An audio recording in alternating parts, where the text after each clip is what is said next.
Presented by Magahiya music. हर साल की भांति इस साल भी श्री श्री दुर्गा पूजा समिति आपका हार्दिक अभिनंदन करता है, करता था और करता ही रहेगा। मेला में आए हुए सभी श्रद्धालुओं से नम्र निवेदन है कि दान पुण्य करते जाइए और आगे बढ़ते जाइए। ये भौजी बिना दान के कोने जा रहे हैं जी?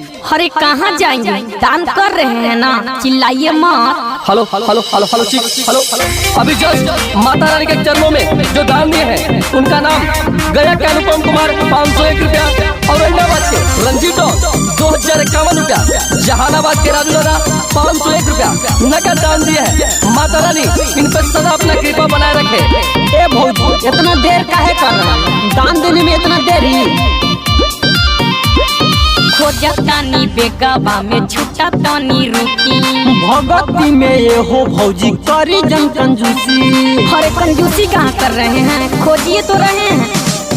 खोजतानी बेगवा में छुटा तानी रुकी, भगती में ये हो भौजी करी जन कंजूसी। के भगती में हम पे ना बलेम कीजिए। बलेम कहाँ कर रहे हैं भौजी? हम तो कह रहे हैं कि दान पुण्य करते जाइए और आगे बढ़ते जाइए। तो मेरे पास कैश नहीं ना है। तब कैश नहीं है भौजी, तब फोन पे पेटीएम है ना? हाँ है, मैया जी का नंबर बोलिए ना। तो नंबर काहे बोले भौजी? हाय सुनिए ना। मूर्ति ऊपर स्कैन कीजिए, मूर्ति पर स्कैन। अरे हाँ भौजी, QR कोड लगल है बगल में। के मूर्ति ऊपर स्कैन कीजिए, दान फोन पे चाहे पेटीएम कीजिए। जैसे करते सब वैसे सेम कीजिए, दान गूगल पे चाहे पेटीएम कीजिए। अरे चुप रहो ये बाबू। हेलो हेलो हेलो जी, पंडाल के पास एक बच्चा रो रहा जो कि अपना नाम मधुरी लाल बता रहा। तो जिन भाइयों बहन का ये बच्चा है कृपया पंडाल के पास आकर लेकर जाए। धन्यवाद। Music by PM Bihari. कैसे न लेके आईनी घरे से, भीड़वन में चोरवन के डरे से। बोलबो झूठ? अरे झूठ ना बोला तानी मैया क्रिया।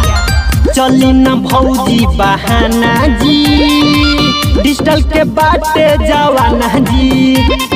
151 रुपया हम देले रही चंदा, भगती के नाम पे का कैले हवा धंधा। दान पुण्य खाती हम पे न कलेम कीजिए।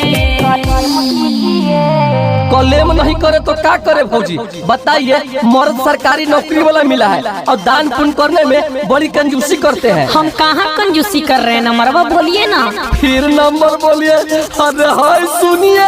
मूर्ति ऊपर स्कैन कीजिए।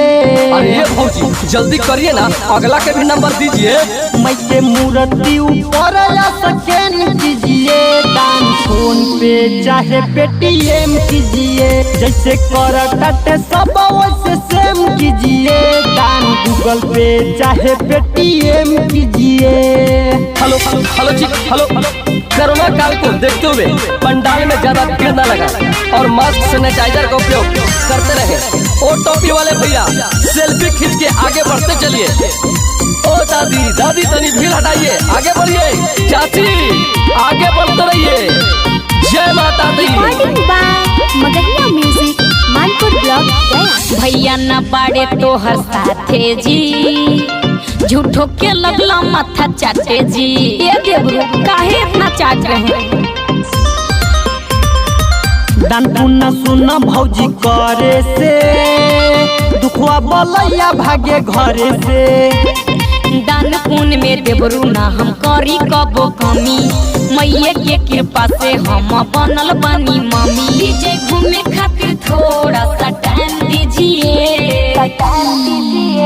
अजीब भौजी, हम तो टाइम दे ही रहे हैं। आप फटाक से QR कोड स्कैन कीजिए और रात भर मेला में एंटरटेन कीजिए। तो नंबरवा बोलिएगा तब ना।